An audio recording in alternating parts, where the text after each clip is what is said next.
Esse é o Ancapsu e nós vamos falar sobre a situação na Ucrânia hoje, dia 12 de abril. São 8 horas da manhã aqui no Rio de Janeiro, 2 horas da tarde lá em Kiev no momento que eu gravo esse vídeo. E os russos divulgaram mais um daqueles vídeos macabros que eles fazem de vez em quando, dessa vez mostrando um soldado russo decapitando um soldado ucraniano com uma faquinha. E eu não vou mostrar o vídeo para vocês, evidentemente não faria isso, mas o vídeo está causando muita comoção, muita gente criticando, o que é evidentemente um crime de guerra, claro aí, né?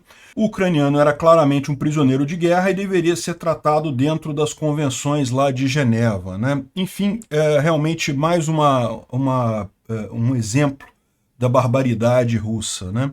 Esperamos que o Mané que fez isso e toda a linha de comando dele seja identificada até o Putin, para que seja todo mundo devidamente punido.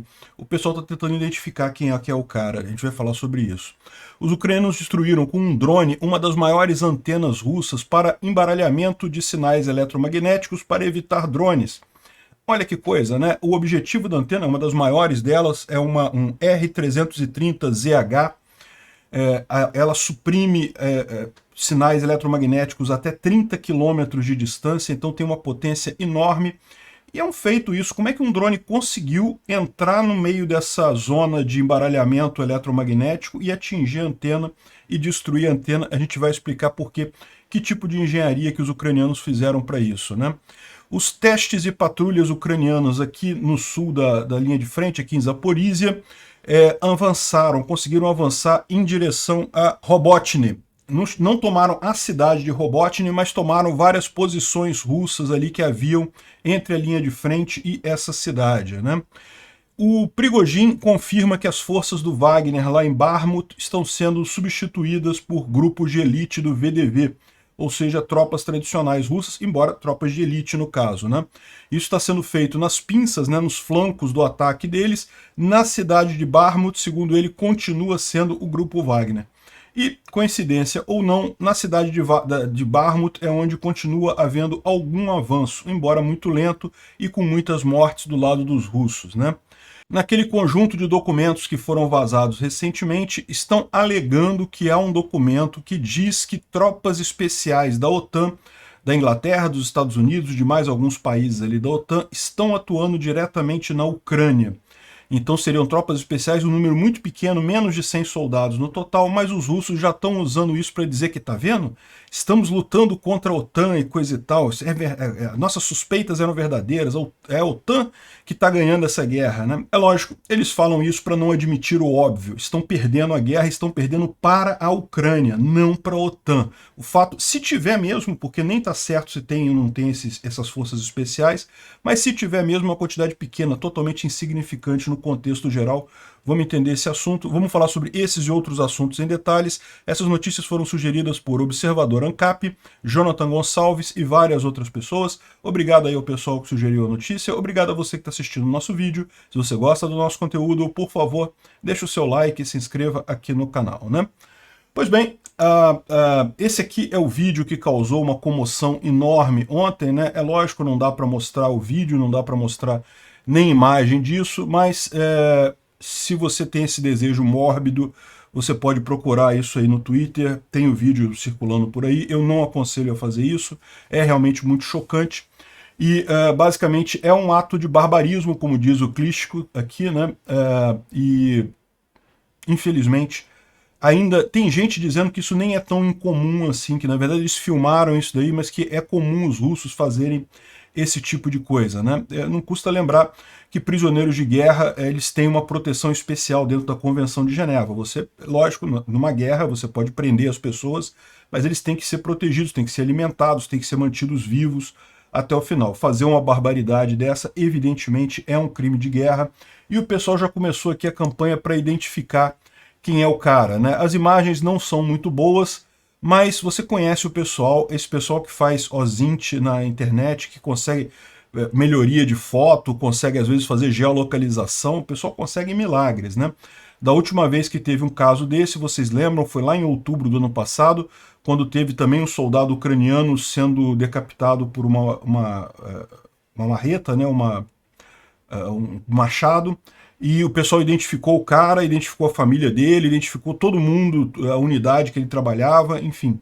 Acabaram identificando a coisa toda. Vamos ver se conseguem dessa vez. Por hora ainda não foi identificado. O pessoal está trabalhando nisso, isso aconteceu ontem, ou pelo menos o vídeo foi divulgado ontem. A gente não tem também a identidade do soldado ucraniano, só sabe que é um soldado ucraniano pelas roupas que eles estavam vestindo, né? Enfim, mais uma vez, um absurdo crime de guerra russo, mostrando não apenas que os russos estão errados, mas como são muito errados, a forma de se comportar desse pessoal realmente é absurda, né? Bom, aconteceram alguns incêndios na Rússia ontem, isso aqui foi no dia 7 de abril, na verdade, foi divulgado o vídeo ontem, aconteceu no dia 7 de abril. Partisãos destruíram sinais próximo a Yaroslav, ali entre Moscou e Yaroslav. A gente já falou sobre isso, né, que tem os partisãos ali em Moscou, em outros lugares da Rússia também, que tem feito esse tipo de trabalho, de queimar os mecanismos de sinalização das rodovias e das ferrovias ali. Isso aí não causa nenhum dano, os trens, não vai acontecer de trem bater um com o outro, não é isso que acontece, mas o fato é que isso atrasa o trem, porque ele fica sem o sinal ali, sem saber o que está vindo ali, então isso demora mais as viagens de trem, atrasa todo o processo. Então, ele está dizendo aqui que na noite de 7 de abril, os trens estiveram com atraso na Rússia, e o motivo foi essa ação aqui dos partisãos russos, né? Detalhe, esse pessoal aqui, ele justamente é Liberdade para a Rússia, é o nome desse batalhão aqui, né? Mas esse pessoal são russos, tá? Não são ucranianos, não são russos que lutam contra o Putin e contra essa guerra, então eles que estão fazendo esse tipo de ação, né? Isso daqui é um outro incêndio, mas esse incêndio aqui parece um acidente mesmo. Isso aqui é na região de Saratov, uma usina, uma armazenagem de combustível pegou fogo, tá vendo? Aqui um incêndio bem grande aqui nessa região, né? Isso aqui é só uma curiosidade, isso daqui foi em Ekaterinburg, que é uma cidadezinha russa lá. O pessoal tá filmando os fogos de artifício aqui. Não sei quando que foi, isso aqui é antigo, tá, gente? Isso aqui é só curiosidade mesmo. E parece que identificaram um cometa que caiu no mesmo momento. Olha só.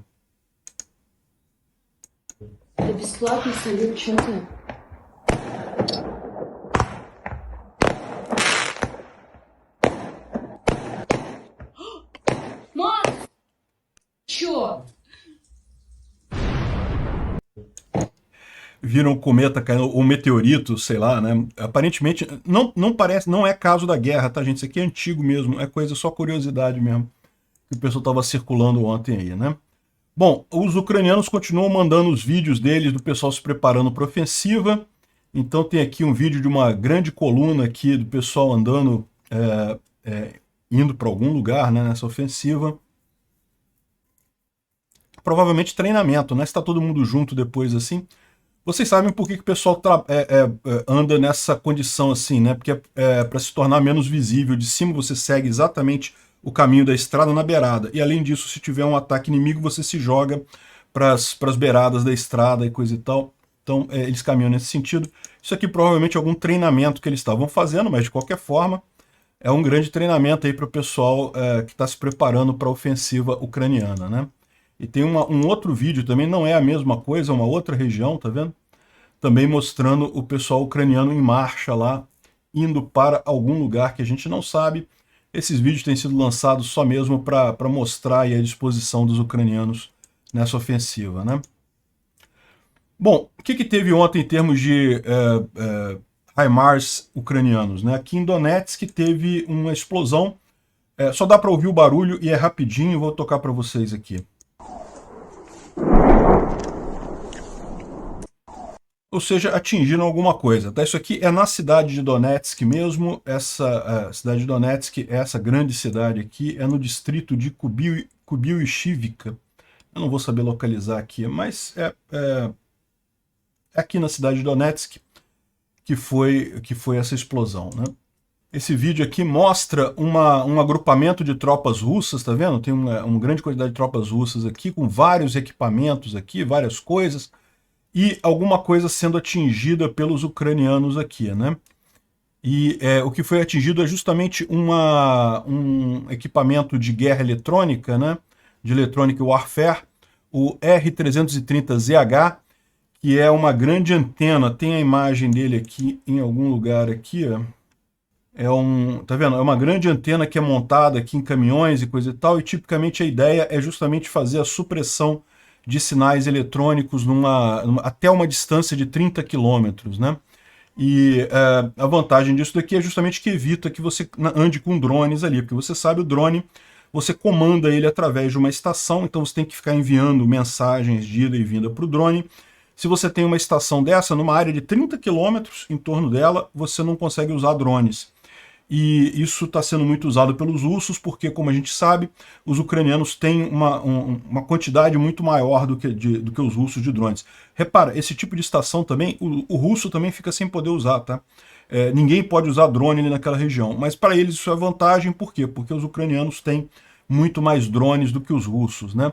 E identificaram onde que estava isso daqui, ou seja, estava aqui perto da linha de frente aqui, próximo a Troitsk, aqui na região de Kupiansk, ou seja, é bem aqui no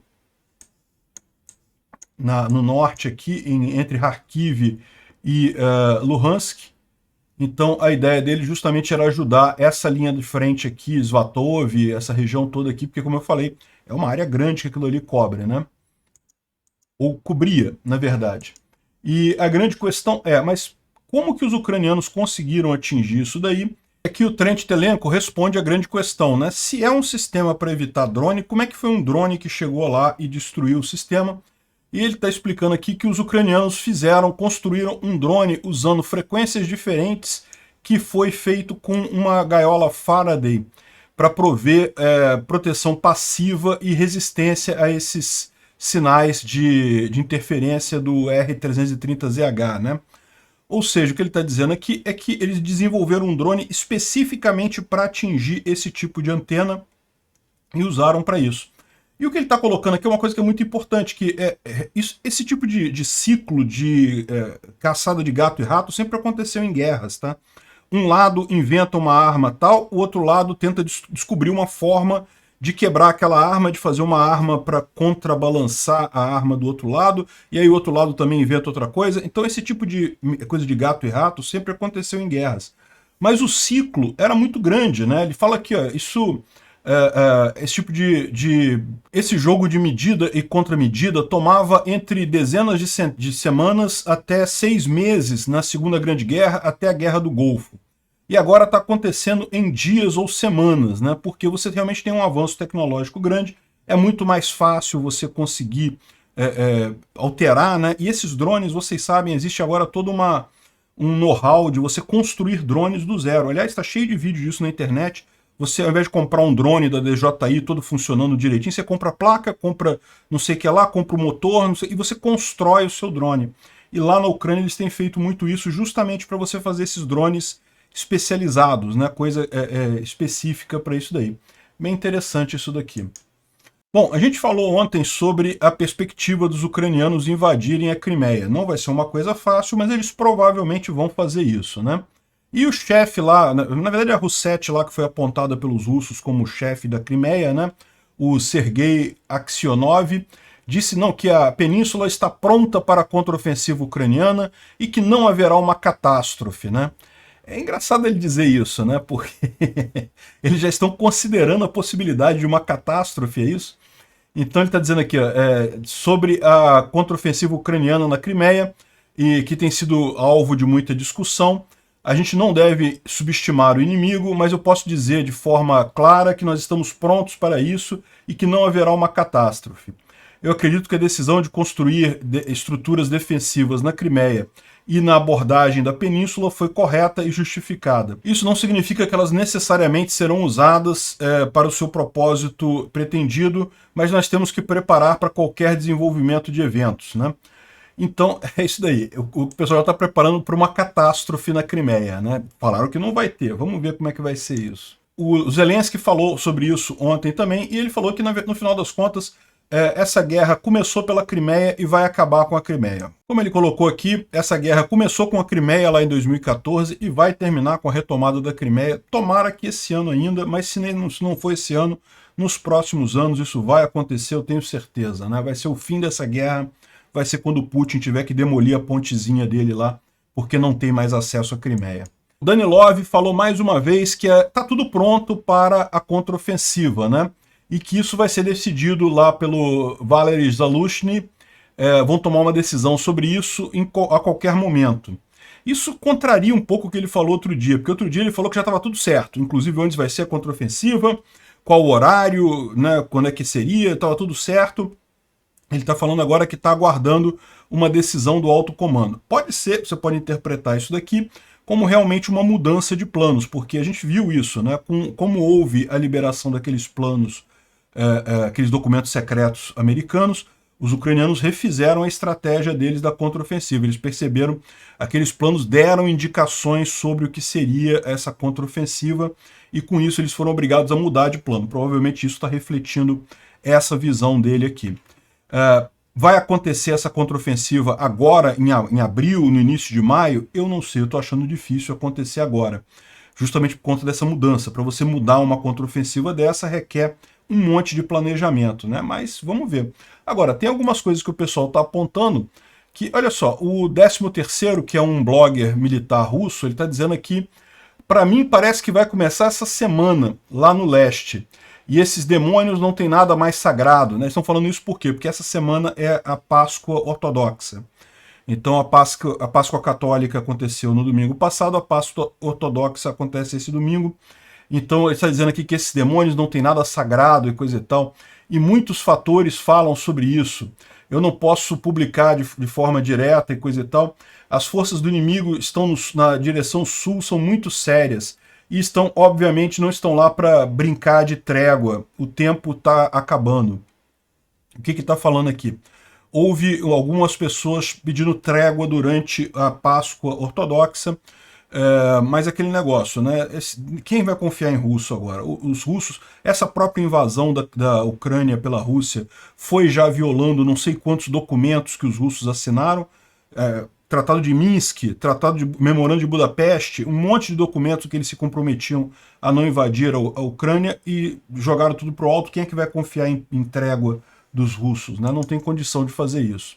Ninguém vai levar isso a sério. Agora ele está falando aqui que seria algo próximo, que vai começar essa semana, e lá no sul tem muitas tropas ucranianas, né? E nesse sentido também estavam circulando reportes de que o Peace Taiwan está falando aqui que eles capturaram o vilarejo de Robotny, no Oblast de Zaporizhia, né? Olha só onde é que é isso daqui. É bem aqui no sul. Aqui é Orihiv. Vocês lembram, houve um tempo aí, há poucas semanas, na verdade no início de janeiro isso, que os russos tentaram avançar aqui em direção a Orihiv, não conseguiram. E depois disso, os ucranianos têm feito alguns testes das defesas russas aqui, né? Não é uma contraofensiva completa, mas eles têm feito alguns ataquezinhos, inclusive em direção a Robotny, né? E a gente anunciou isso, falamos sobre isso já, e é importante notar que isso continua acontecendo, tá? Não aconteceu naquele momento e parou, não. Continua acontecendo esses testes.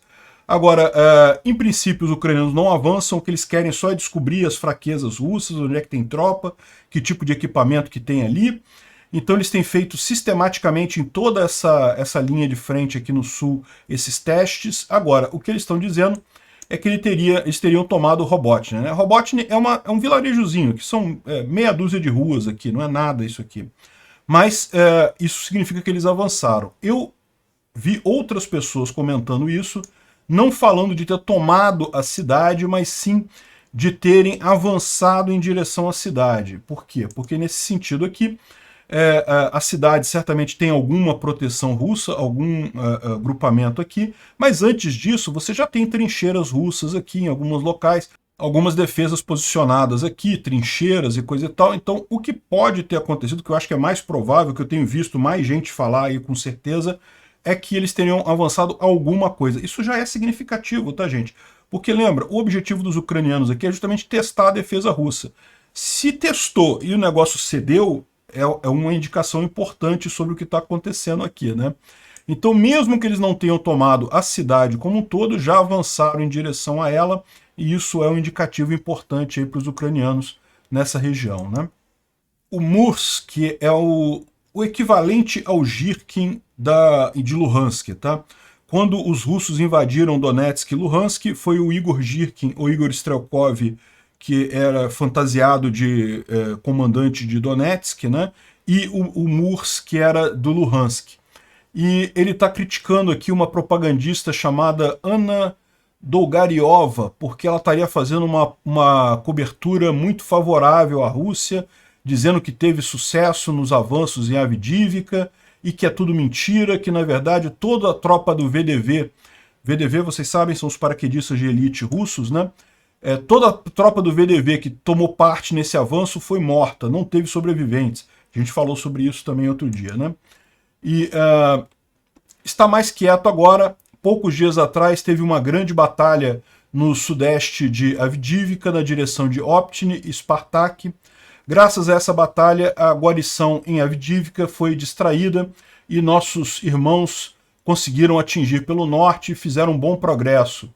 O plano do comando de cerco da cidade já está começando a ficar muito mais óbvio.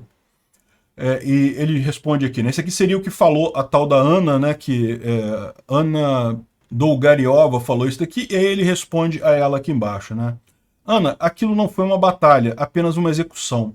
Os ucranianos permitiram que os BMPs com soldados desmontados chegassem perto, VDV desmontados foram adiante, os desmontados são soldados que ficam caminhando ao lado do blindado, né? Você tem o blindado ali e os soldados vão acompanhando o blindado, isso é muito comum em avanço. Os desmontados, então, foram destruídos com morteiros, então finalizados com armas pequenas. Ninguém do VDV retornou. Os ucranianos tomaram vários prisioneiros, até onde eu sei, né? Não teve nada a ver com distração de nada, né? Eles eram apenas alvos num clube de tiro, numa pista de tiro, né? A questão sobre essa moeção de carne, coisa e tal, que está acontecendo aí já há meses, na 1ª Brigada, na 5ª Brigada, na 100ª Brigada e outras unidades que estão atacando as posições ucranianas próximos de Donetsk, em Avdivka e Marinka, já foi repetidamente levantada. As pessoas falam abertamente sobre isso, com coisas do tipo carne, assaltos de carne e moedor de carne, né? Por que exatamente a 1ª Brigada foi renomeada, foi apelidada de carne, e eles reclamam principalmente com o comando dessa brigada, eu não sei. Por si só, o comandante não é o culpado disso, existem ordens superiores dessa idiotice, né? O pessoal, a gente já falou sobre isso, na verdade, né? Ali em Avdivka, de fato, os russos têm feito vários ataques ali que acabam todos mortos, não sobra ninguém no final das contas. O Prigozhin deu uma entrevista ontem, né, confirmando aquilo que a gente já vinha falando, que os soldados do grupo Wagner estavam sendo substituídos por VDV, né, por tropas do exército normal russo. Tá aqui, ó, tá dizendo que o grupo Wagner foram tirados de Bakhmut e transferiram o controle para as forças paraquedistas, né, as tropas paraquedistas russas, ou seja, os VDV, né? Agora, é aquilo que a gente está falando, da observação dos ucranianos lá, ele está falando aqui que tudo, tá? Que o Wagner está saindo de Bakhmut completamente, entregando tudo para o VDV. Mas o que a gente está observando na linha de frente eles saíram das pinças, né? Do cerco à cidade. Dessa região aqui, e essa região aqui agora só tem VDV, não tem mais grupo Wagner. Agora, a batalha dentro da cidade em si, em Bakhmut em si, ainda é feita pelo grupo Wagner ainda, né? Pelo menos é o que a gente tem de informação lá dos soldados ucranianos aqui, né? De qualquer forma, é só confirmação daquilo que a gente já sabia nesse caso. E aqui também os soldados da 92ª Brigada Ucraniana notaram que as perdas russas estão diminuindo, justamente porque não são mais o Wagner que está atuando ali. Vocês sabem, o Wagner tem um estilo meio suicida de avançar de forma que acabam morrendo muita gente. Agora que trocaram por soldados russos, as perdas russas têm sido menores ali em Bakhmut, né? Eu não posso tocar o vídeo aqui para vocês porque mostra um monte de corpo aqui, infelizmente. E, bom, tem um soldado ucraniano, o Bahmut Demon, que mandou uma mensagem também falando sobre a situação lá em Bahmut. Ele diz que muitos amigos, muitos conhecidos mandam mensagem para ele perguntando como é que está a situação, o que está acontecendo, se os ucranianos vão fazer uma contraofensiva. E ele fala que ele não sabe de nada, o que ele está vendo é que está uma luta muito forte lá. E principalmente uma coisa que ele coloca aqui é que os russos estão com uma superioridade muito grande, tanto de pessoal quanto de armas, ou seja, realmente os russos botaram tudo que tinham ali para tentar tomar Bahmut antes do dia 14 de abril. Faltam 2 dias, eu tô achando que não vão conseguir não, mais um deadline russo que eles vão perder. Afinal, ainda falta uma parte considerável da cidade, né? Não sei se os ucranianos vão fazer alguma coisa com isso, se depois do dia 14, que seria essa data que os russos deram para tomar Bahmut, isso vai mudar alguma coisa na batalha pela cidade, provavelmente não, mas o fato é que, do ponto de vista ucraniano, isso funciona muito bem. Os russos estão avançando, estão perdendo muitos homens, perdendo muitos soldados aqui, e os ucranianos resistindo, né? Agora, o que ele fala aqui é justamente sobre a situação não está fácil, né? O pessoal que está falando, sabe por que vocês não avançam e não destroem os russos completamente? Não, pô, peraí, não é assim. Eles estão em muito maior quantidade, com muito mais equipamentos. E, de novo, o objetivo ucraniano ali não é retomar Bahmut. Bahmut é irrelevante em termos estratégicos. O ponto ali é justamente aproveitar que os russos querem tomar Bahmut por questões de propaganda, para poder dizer que tomou, e daí usar isso contra eles, matar muitos soldados russos nesse processo, né? Outra informação interessante que a gente tem aqui é desse outro soldado aqui, fala o nome dele aqui? Não, não fala, mas ele fala justamente que a situação lá em Bahmut, no último dia, o inimigo conduziu mais de 30 ataques e assaltos, eles estão usando combinação de forças, inclusive grupo Wagner, mas também unidades regulares e as forças especiais, que devem ser o VDV, e muitos veículos armados combinados com tática de ataque e assalto, né?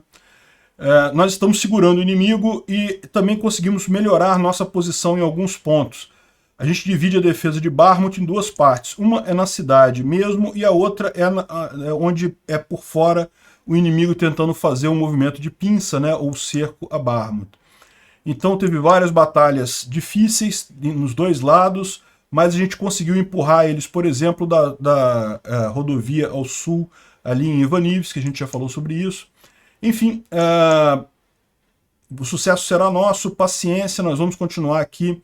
Então essa é a situação em Bahmut, né? Não teve grandes alterações, mas os russos avançaram mais um pouquinho, tá? Eles tiveram mais algum avanço aqui pelo centro.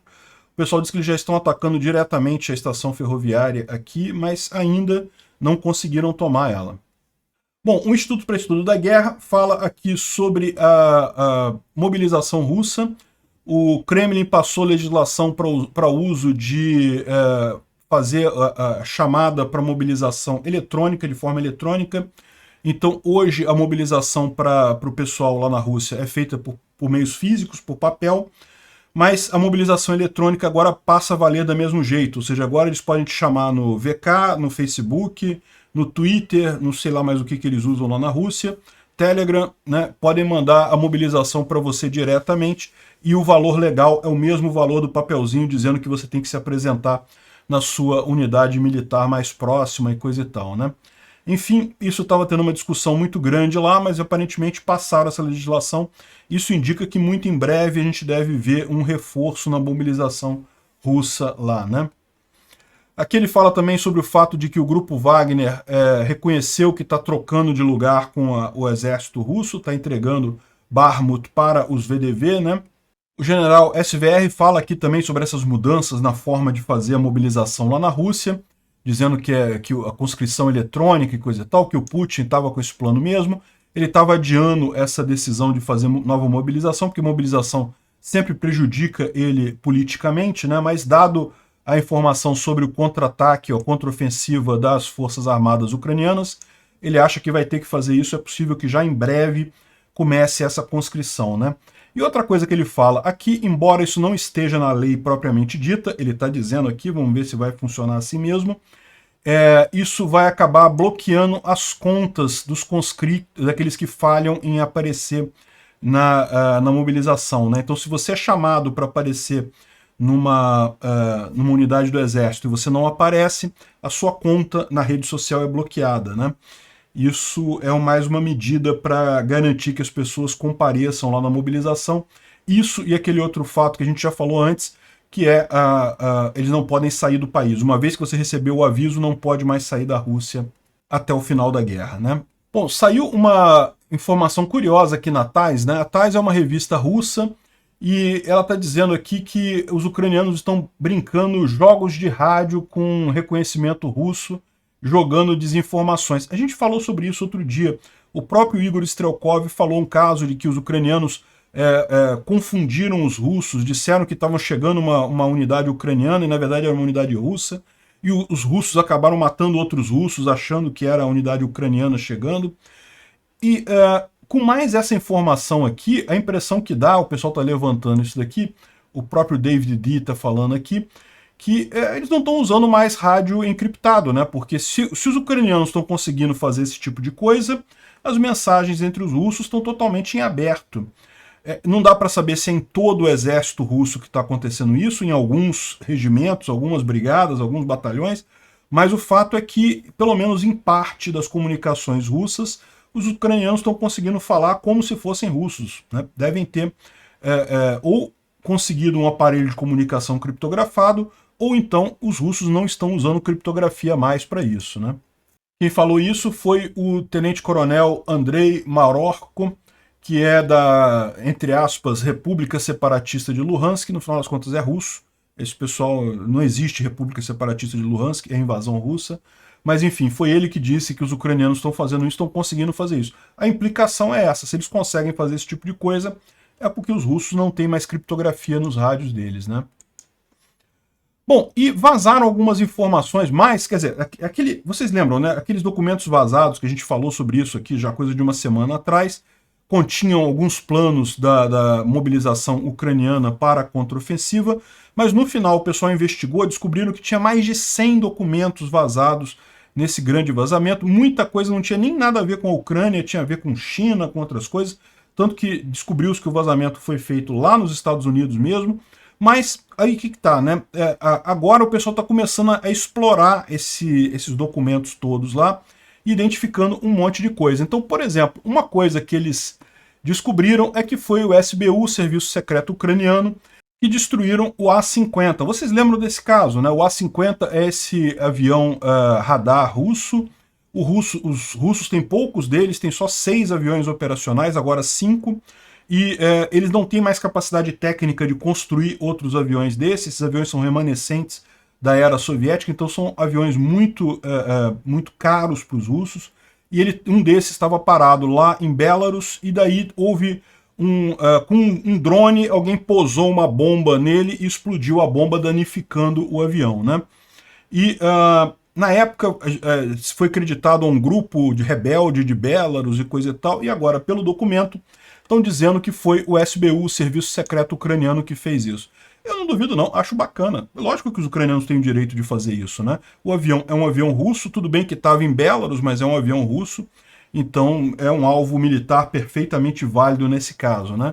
Agora, com isso daqui eu quero chamar a atenção para vocês com uma coisa, tá? Porque tem muita informação surgindo e o pessoal começou a usar coisas do tipo, não, tem um documento dizendo não sei o que lá. Mas a verdade é a seguinte, eu não tive acesso a todos os 100 documentos ou mais que foram vazados. Na verdade, já tem circulando por aí alguns conjuntos de documentos dizendo ser isso, mas aí que tá, tem vários conjuntos diferentes. O que está indicando nessa história? Que muita gente está começando a usar esse vazamento para desinformação, bota informação ali dentro, se for verdadeira ou não, até o pessoal descobrir o que era do vazamento original, o que é agora, que foi introduzido no meio do caminho, pouco custa. O que a gente sabe que foi introduzido e que foi adulterado foi aquela questão do número de mortes ucranianas e russos. Isso a gente já falou, né? Mas tem outros documentos que estão surgindo agora que podem ter sido adulterados também. A gente não tem como saber o que é legítimo ou o que não é, né? Então esse caso aqui é um que a gente não sabe se é legítimo ou não. A The Economist está falando que isso daqui foi feito pelos ucranianos. Se foi, parabéns para o SBU, né? Outra coisa curiosa é isso daqui, ó. Mesmo caso, não, documentos confirmam que haviam forças especiais ocidentais lutando na Ucrânia, né?